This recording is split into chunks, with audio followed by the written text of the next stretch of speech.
Assalamualaikum and hello everyone. Kali ini aku bakalan kenalin kepada teman-teman tools apa aja yang ada di menu bar insert. Jadi teman-teman dapat memperindah dokumen teman-teman dengan menaruh objek-objek, entah itu ilustrasi, gambar, ataupun teman-teman juga bisa menaruh 3D design yang ada di situ. Jadi langsung saja kita ke boom.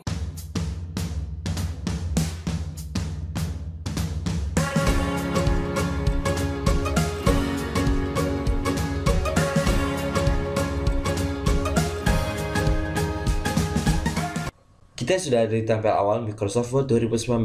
Kali ini aku akan jelasin kepada teman-teman tentang tools apa aja yang ada di menu bar Insert.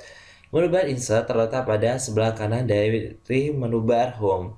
Dan fungsinya ialah memasukkan file atau objek lain ke dalam lembar kerja Microsoft Word kita. Entah itu gambar, grafik, ilustrasi, dan lain-lain. Dan aku akan jelasin dari grup pertama, yaitu grup page yang diawali oleh button cover page. Cover page ini berfungsi untuk menampilkan beberapa jenis pilihan cover dokumen. Jadi ini biasanya terletak pada halaman pertama. Jadi teman-teman ketika menekannya akan ditampilkan beberapa pilihan dari cover yang teman-teman bisa gunakan. Misalnya aku pakai ini ya teman-teman. Jadi untuk halaman pertama itu akan berubah seperti ini, tergantung dari cover page yang teman-teman inginkan. Dan untuk kedua itu pada button kedua yaitu blank page. Blank page ini berfungsi untuk menambahkan dokumen kosong ke bawah. Jadi maksudnya dokumen kosong itu lembar teman-teman. Sebelum aku jelasin ke situ, kita melihat status bar yang ada di pojok kiri bawah. Ini berfungsi untuk menampilkan halaman yang ada di dokumen kita. Contohnya di sini ya teman-teman, page 2 of 2, berarti kita ada di halaman kedua dari dua halaman yang kita punya. Misalnya aku pindah ke halaman pertama ya, yaitu berubah menjadi page 1 of 2. Jadi ini dari halaman pertama dari dua. Misalnya aku mencet di sini ya, itu akan menambahkan satu halaman kosong di bawahnya contohnya. Nah itu akan berubah menjadi 3 ya. Kita mencet lagi. Nah ini berarti jadi 4. Jadi untuk menambahkan halaman yang ada di bagian bawahnya, kita bisa menekan blank page. Untuk selanjutnya ada page break. Sebelum kita bahas tentang ini, aku akan mengetik sesuatu. Jadi kita menekan A misalnya. Aku memperbanyak tulisan A nya. Terus aku tulis lagi B. Dan aku perbanyak lagi yang B.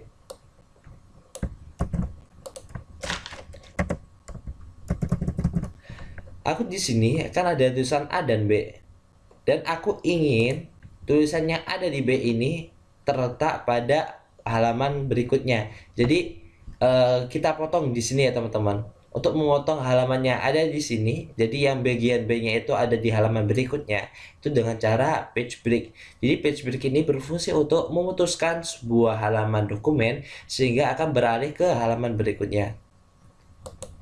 Nah, jadi seperti ini teman-teman. Jadi bagian yang ada di B itu ada di halaman berikutnya. Selanjutnya di grup kedua ada grup table. Ini cuma ada satu buttonnya di situ, yaitu table yang berfungsi untuk memasukkan tabel pada lembar kerja. Jadi kita bisa memilih ada berapa kolom dan baris yang dibutuhkan. Untuk di sini ada istilah, namanya istilah row dan kolom. Row itu bahasa Indonesia itu baris, jadi ada di ke arah atas bawah ya teman-teman. Terus kedua ada kolom, bahasa Indonesia juga kolom, dan ini ke arah kanan kiri. Seperti ini teman-teman. Jadi misalnya ini aku ingin bikin 2 baris 3 kolom. Itu cara gimana? Misalnya aku di sini ya bikinnya 2 baris 3 kolom. Nah, kayak gini ya teman-teman. Itu cara pertama. Cara kedua, aku bisa juga menekan table, terus aku pencet insert table. Nah, ini aku bisa langsung memilihnya dari sini. Jadi ya kayak yang di sini ya, 2 baris sama 3 kolom. Nah, jadi kayak gini teman-teman. Terus bedanya apa ini? Bedanya itu yang pertama, untuk yang di sini ini ada maksimalnya. Nah, maksimalnya itu ada 10 baris, 10 kali 8 maksimalnya. Terus untuk yang di bagian sini ini terserah kita, jadi nggak ada batasannya gitu.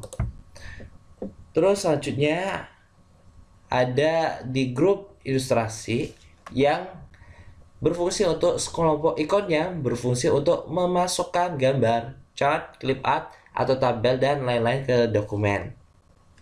Untuk ilustrasi aku akan jelasin dari button picture. Button picture ini berfungsi untuk menambahkan gambar ke dalam dokumen. Contohnya ini aku bikin naruh gambar ya teman-teman. Nah, ini aku langsung menekan ini, mana gambar yang aku inginkan, terus aku pencet insert. Nah, itu akan menampilkan gambar ke dalam dokumen kita. Kayak gini teman-teman. Terus selanjutnya namanya shape. Shape ini berfungsi untuk menambahkan bentuk ke dalam dokumen, dan bentuk-bentuknya beraneka ragam kok teman-teman. Ada pilihannya. Jadi kita bisa memilihnya mau bentuk yang mana aja gitu. Nah, kayak gini ya teman-teman. Dan warnanya juga kita bisa menggantinya dengan memilih shape fill. Nah, ini bisa berubah warnanya. Terus selanjutnya kita beralih ke smart art. Smart art ini biasanya aku gunakan untuk membuat struktur organisasi misalnya. Kayak gini teman-teman.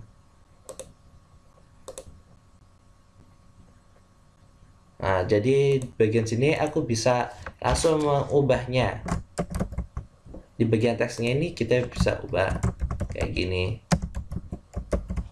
Dan seterusnya kita bisa mengubahnya. Jadi aku biasanya menggunakannya untuk pembuatan outline atau biasanya buat struktur organisasi seperti ini. Terus selanjutnya kita beralih ke bagian icon. Icon ini berfungsi untuk menambahkan gambar ikon sebagai pembantu visualisasi lewat simbol ke dalam dokumen secara online. Jadi kita harus tersambung kepada internet terlebih dahulu untuk menggunakan icon. Saya kita menekan icon dan ini akan loading tergantung dengan internet kita. Dan kita bisa memilih icon mana yang bisa kita inginkan. Contohnya nih, ini banyak banget kok icon-icon yang ada di sini. Misalnya aku bikin di sini ya, gambar di sini. So insert. Dan icon tersebut langsung tersedia di dokumen kita, workspace. Dan itu harus terkoneksi dengan internet ya teman-teman. Terus selanjutnya ada bagian chart. Chart ini berfungsi untuk menampilkan grafik di dalam dokumen kita itu, dan pilihan chartnya itu banyak sekali teman-teman. Seperti ini, ada line, pie, bar, area, dan seterusnya. Kita bisa memilihnya. Dan untuk cara pembuatannya nanti akan aku buatin di next video ya teman-teman, untuk penggunaan chart. Terus selanjutnya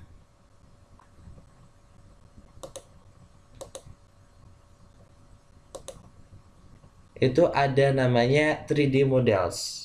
3D models ini berfungsi untuk menambahkan 3D model ke dalam dokumen kita. Terus ini aku akan contohkan ya teman-teman. Misalnya ini, aku membuka 3D modelku. Jadi kita harus mencari 3D model yang kita punya.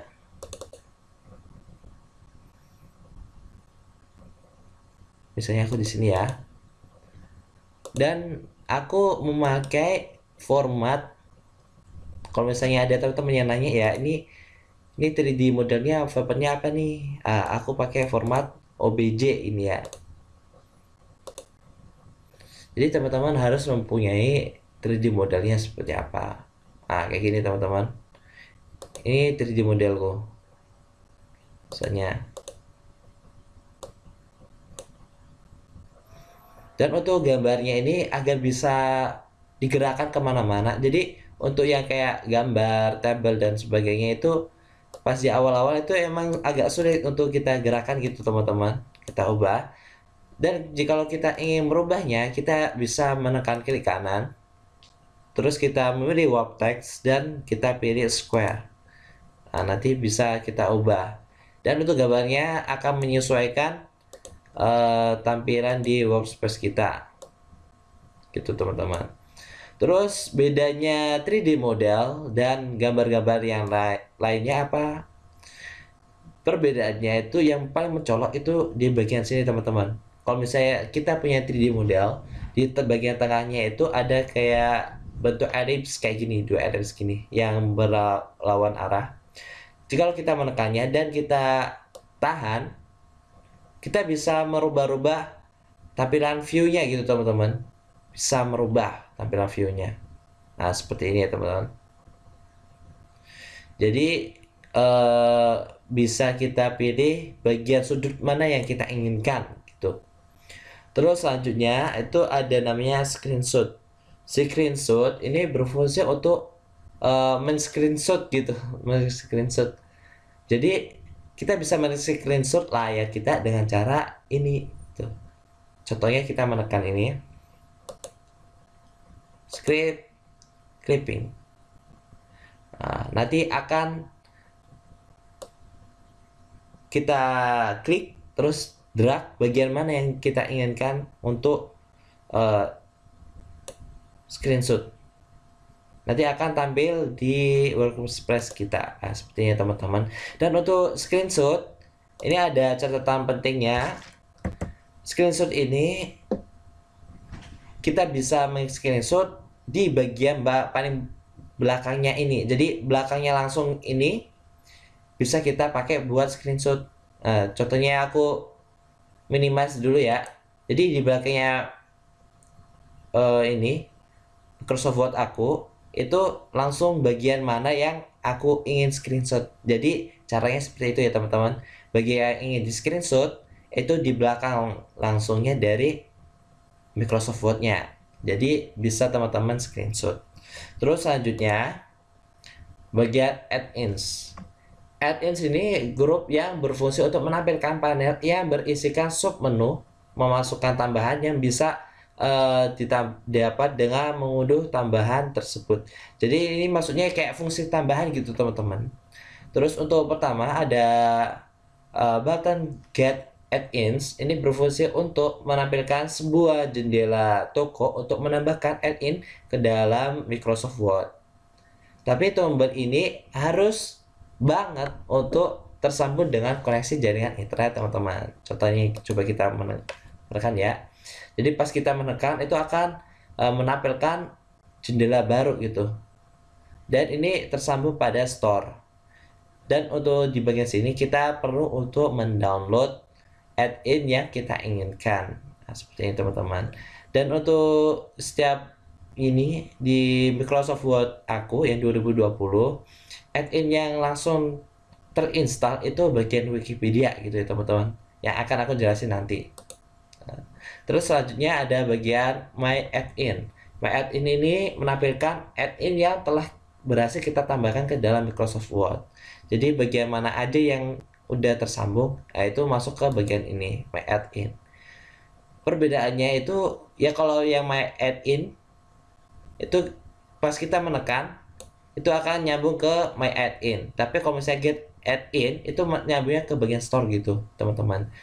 Bisa teman-teman lihat my add in-ku yang udah ada itu Wikipedia.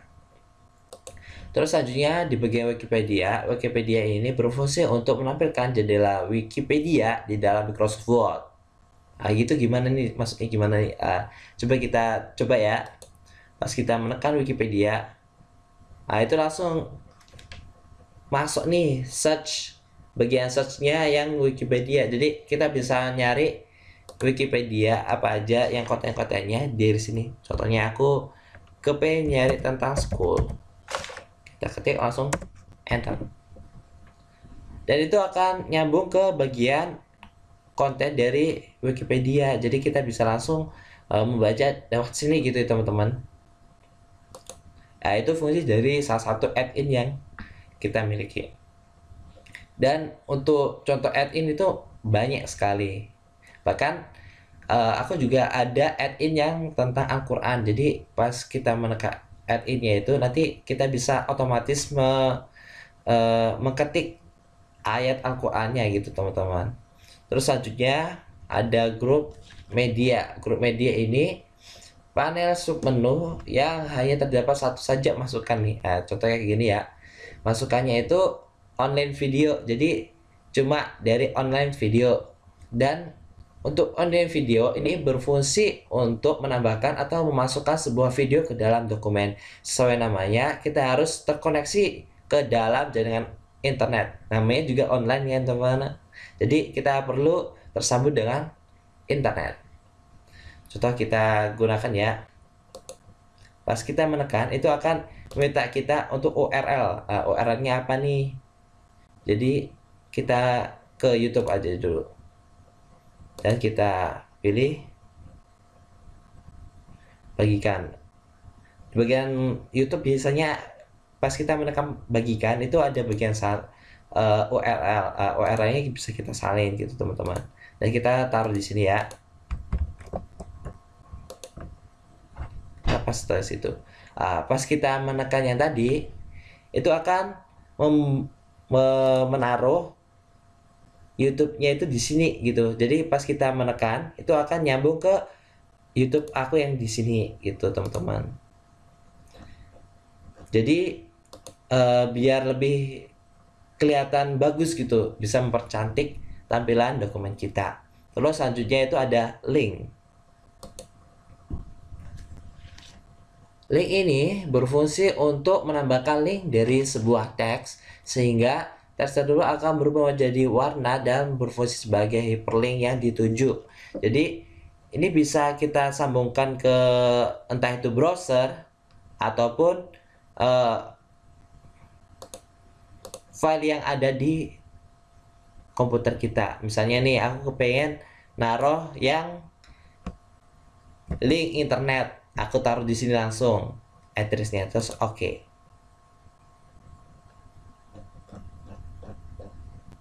Di situ nanti linknya itu akan berupa tulisan. Bedanya apa nih sama yang di bagian online video? Untuk online video itu akan terbentuk bentuk ini, videonya langsung tempel ke sini. Tapi untuk link itu berupa tulisan gitu teman-teman. Terus selanjutnya itu ada namanya bookmark. Bookmark ini fungsinya apa? Bookmark ini berfungsi untuk memberikan tanda baca pada halaman dokumen Microsoft Word teman-teman. Sehingga kita bisa dengan mudah dan cepat mencari kata yang telah di bookmark ke dalam lokasi kata kunci tersebut berada. Jadi contohnya nih, aku bikin tulisan di sini YouTube.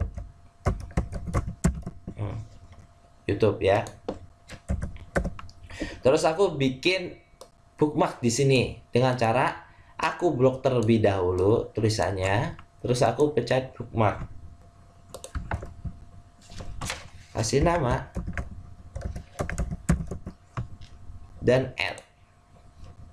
Dan itu akan membuat bookmark ke sini. Jadi misalnya aku ke halaman pertama dan aku membuka bookmark, di situ akan tercantum di sini YouTube. Dan aku kalau misalnya ingin ke sana, aku tinggal menekan yang ada di sini terus aku menekan go to.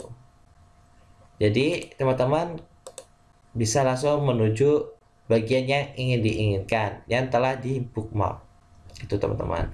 Terus selanjutnya ada namanya cross reference. Cross reference ini berfungsi untuk menghubungkan sebuah teks dengan suatu objek yang masih ada di dalam dokumen yang sama. Contohnya nih, aku bikin percontohan lagi yang cross reference dan yang berhubungan dengan bookmark yang tadi.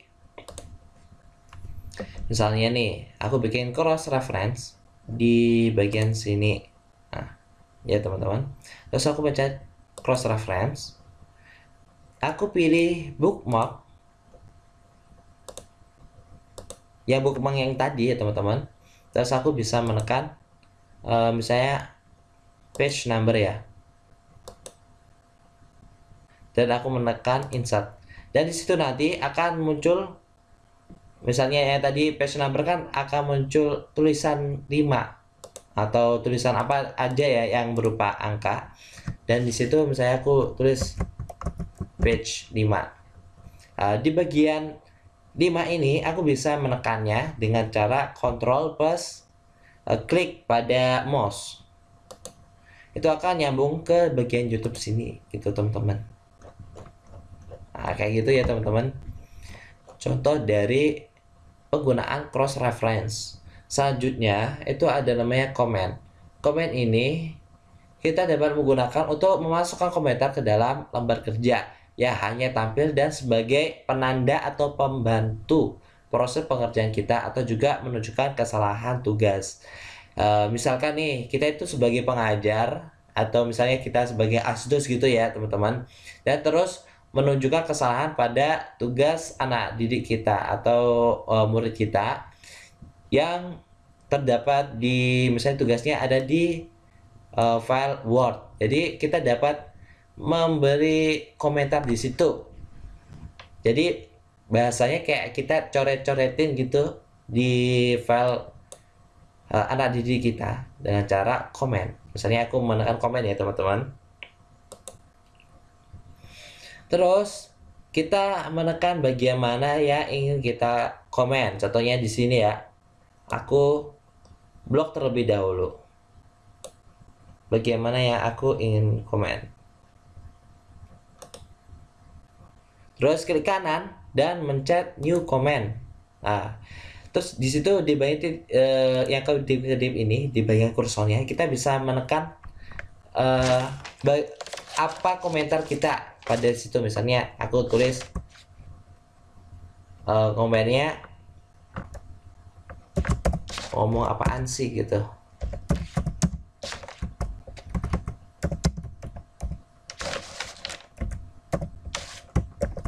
Nah, kayak gitu. Jadi pas kita menekan itu nanti akan muncul komentarnya di sini ngomong apaan sih. Dan untuk komentar ini tidak ke print gitu teman-teman. Jadi kalau misalnya teman-teman ngeprint tulisan komentarnya ini nggak ke print kok. Terus kita juga bisa membalas dari komentar ini. Misalnya pas kita menekan reply itu bisa membalas. Nah, misalnya aku balasnya nggak jelas kayak gitu ya teman-teman. Jadi itu fungsi dari komentar. Terus misalnya nih pas aku misalnya kan sebagai anak didiknya, pas aku dari sini bagian kesalahannya udah aku bereskan, udah aku selesaiin, dan ingin menandai kalau misalnya komentarnya ini udah aku kerjakan, aku bisa menekan resolve. Nah, jadi kayak gini teman-teman. Jadi bagian komentarnya udah redup, itu yang menandakan kalau misalnya komentarnya udah dikerjakan. Bisa resolve lagi. Nah, kayak gitu teman-teman. Itu fungsi dari comment. Dan kalau misalnya nih teman-teman ingin menghapus dari komentar, itu fungsi caranya gimana? Caranya di bagian komentar kita klik kanan. Terus di situ nanti ada tulisan delete comment. Nah, kita bisa menekan itu untuk menghapus dari komentar. Ataupun kalau misalnya kita ingin menutup semua komentar, kita juga bisa menekan review.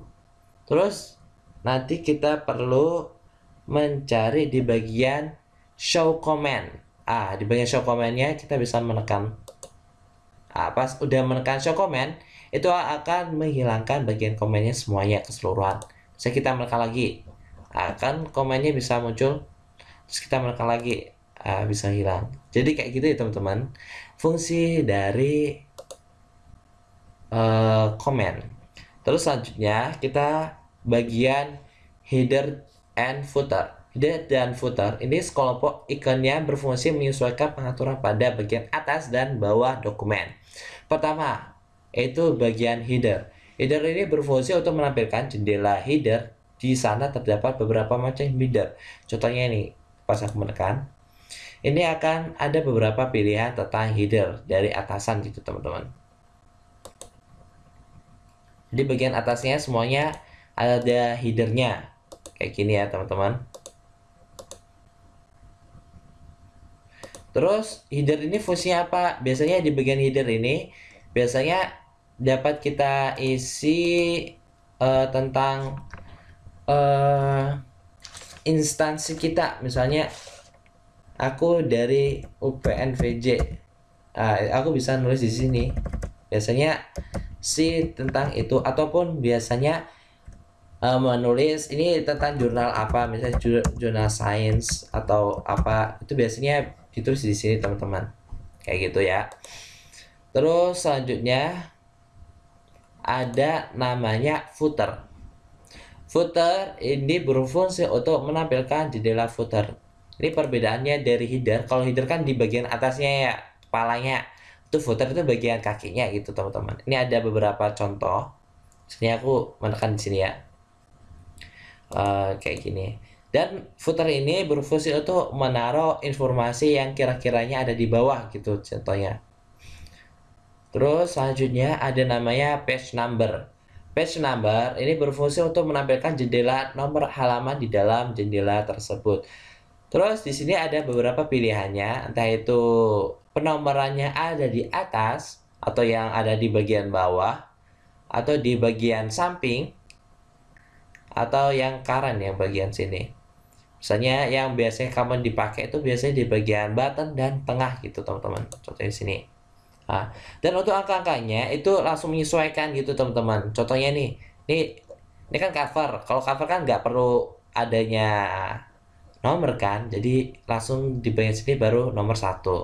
Terus ini nomor 2. Jadi itu langsung otomatis untuk penomorannya gitu teman-teman. Jadi kita nggak perlu capek-capek menulis ini nomor 1, 2, 3, 4 dan seterusnya, itu nggak perlu banget. Kayak gitu teman-teman. Terus selanjutnya ada di bagian teks. Grup teks ini berfungsi untuk sekumpulan ikon yang berfungsi membuat teks dengan berbagai efek dan bentuk. Pertama ada namanya text box. Text box ini berguna untuk menampilkan jendela kotak tulisan di dalam jendela ini. Dan untuk pilihannya juga bervariasi banget kok. Contohnya ini bagian sini ya, aku gunain sini. Teks. Aku menekan ini. Terus untuk teks ini biasanya dipakai buat kayak catatan kaki gitu teman-teman. Terus untuk di bagian sini itu bisa juga memperindah dokumen kita. Jadi di bagian sini bisa kita tulis-tulis apa ini catatan kakinya apa gitu. Itu untuk text box. Terus selanjutnya itu ada namanya quick part. Quick part ini berguna untuk mengatur teks otomatis di dalam halaman dokumen Word. Contohnya nih, aku ingin tulis di sini ya teman-teman. Aduh, dokumen kita banyak banget objeknya. Jadi agak sulitnya nyari bagian kosong. Ini bagian sini ya. Misalnya aku pakai di sini. Terus aku pakai quick part. Terus aku misalnya nih pakai dokumen properti yang paling gampang deh, bagian tanggal, publish date.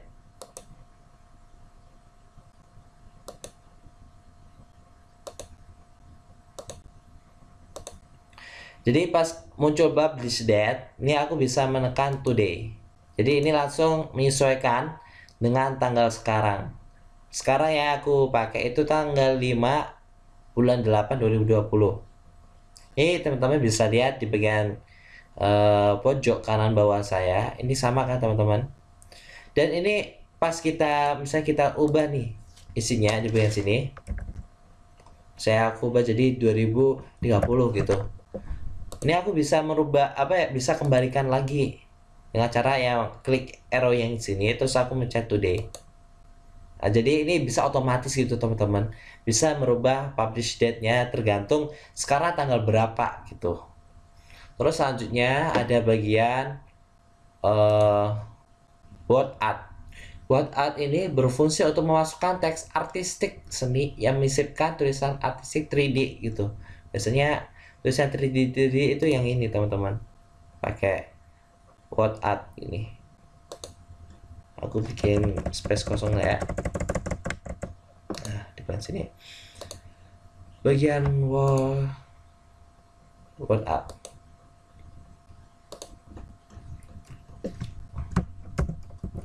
Aku tulis dulu tulisannya dulu, terus aku bisa blok out. Jadi bagian sini aku bisa milih stylenya seperti apa. Jadi kayak gini bisa kita pilih masing-masing. Jadi di sini pilihannya banyak kok teman-teman. Kayak gini. Jadi pilihannya dan stylenya itu banyak banget. Seperti ini. Terus selanjutnya itu ada namanya drop cap. Drop cap ini berfungsi menampilkan pilihan teks drop cap. Contohnya kayak gini teman-teman. Kita menekan drop cap. Ini biasanya berfungsi untuk kayak majalah-majalah gitu teman-teman. Jadi di bagian paling depan sendiri itu tulisannya paling gede sendiri gitu loh teman-teman. Saya di bagian sini ya. Kalau misalnya, jadi kalau teman-teman lihat di majalah tulisan paling depannya itu gede sendiri, itu biasanya menggunakan drop cap. Kayak gini teman-teman. Terus baru di sampingnya itu kayak tulisan-tulisannya gitu. Itu yang biasanya ada di majalah-majalah kita. Terus selanjutnya itu ada signature line. Signature line ini berfungsi untuk menampilkan jendela memasukkan garis tanda tangan ke dalam halaman dokumen. Jadi garis tanda tangannya itu kita bisa menggunakan ini. Pas kita menekan ini, terus kita nulis siapa nih yang pendata tangannya, misalnya namaku sendiri ya, Wildan. Terus sebagai apa? Ini titelnya, jabatannya, misalnya sebagai menteri, minister, kayak gini. Jadi langsung tercantum ini bagian tanda tangannya di bagian X, terus ini nama, dan di bagian bawahnya itu sebagai jabatannya. Terus selanjutnya ada bagian date and time. Ini berfungsi untuk memasukkan tanggal dan waktu ke dalam halaman dokumen Microsoft Word. Contohnya, ntar aku hapus dulu ya teman-teman.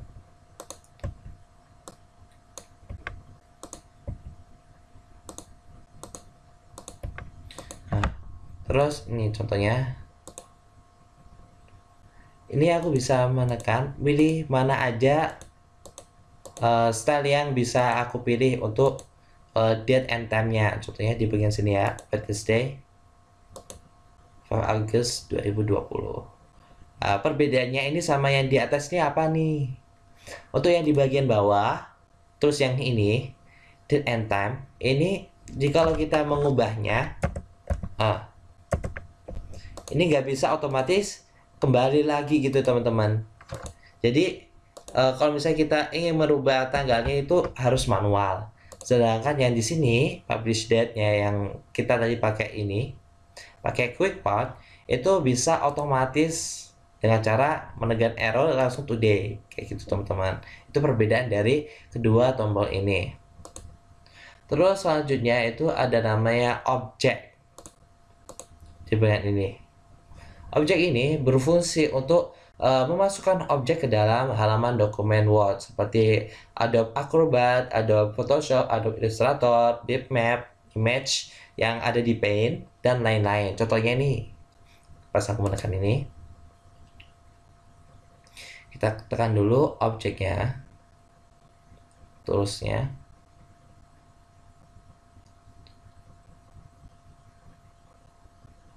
terus nanti akan muncul pilihannya mau seperti apa. Contohnya ini aku ingin bitmap image. Bitmap image biasanya kalau di aku nyambungnya itu ke Paint ya teman-teman. Nah, pas di bagian Paint ini aku bisa mengisi misalnya aku mencoret-coret tanda tanganku ya.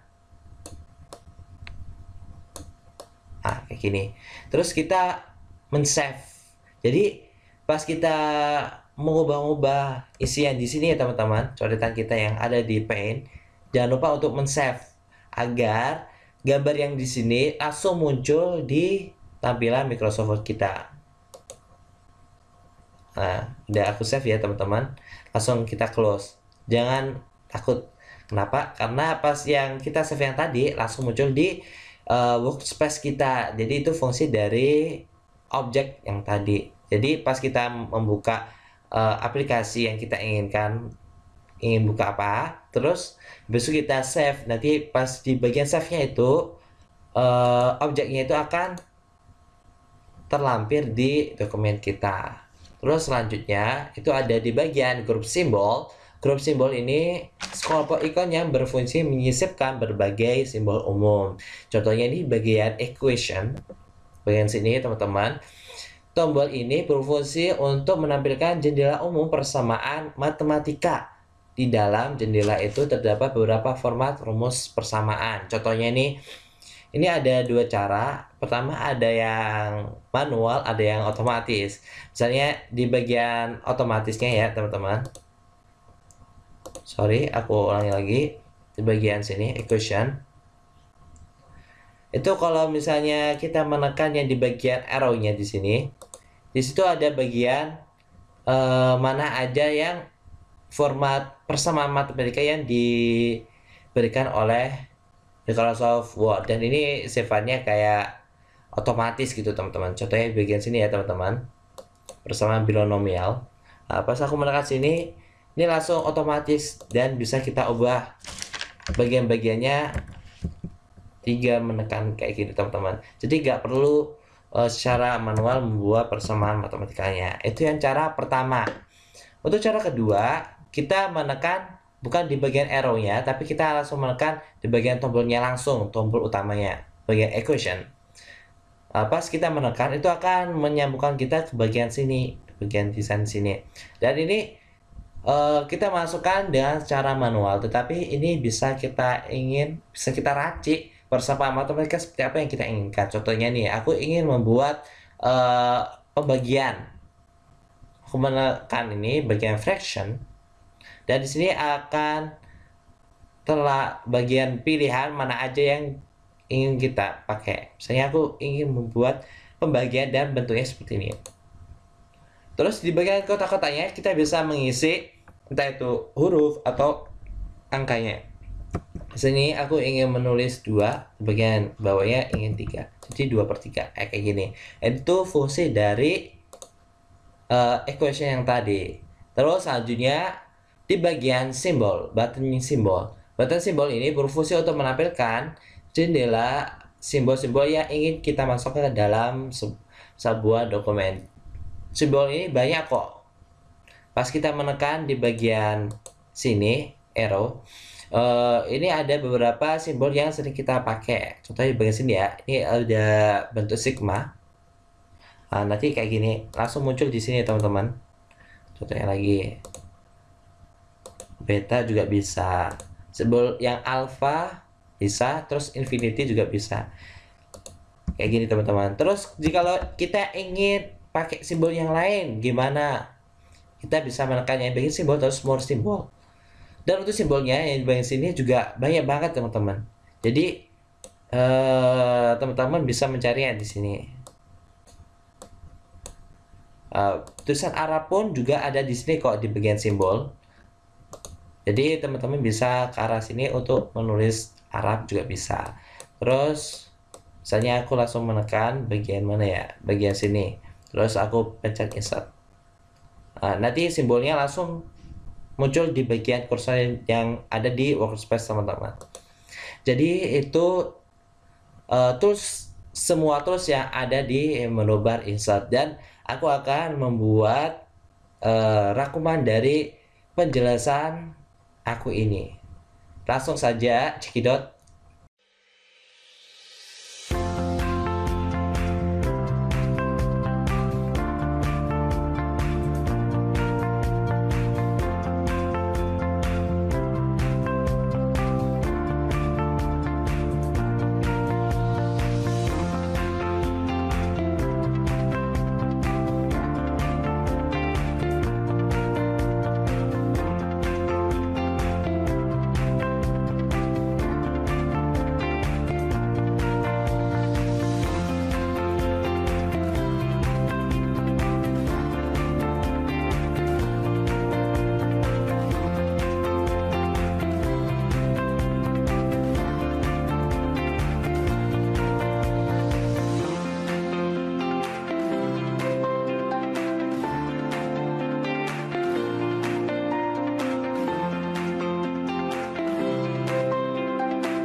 Itu tadi penjelasan dari aku tentang tools yang ada di menu bar insert. Semoga penjelasan tadi bermanfaat untuk teman-teman.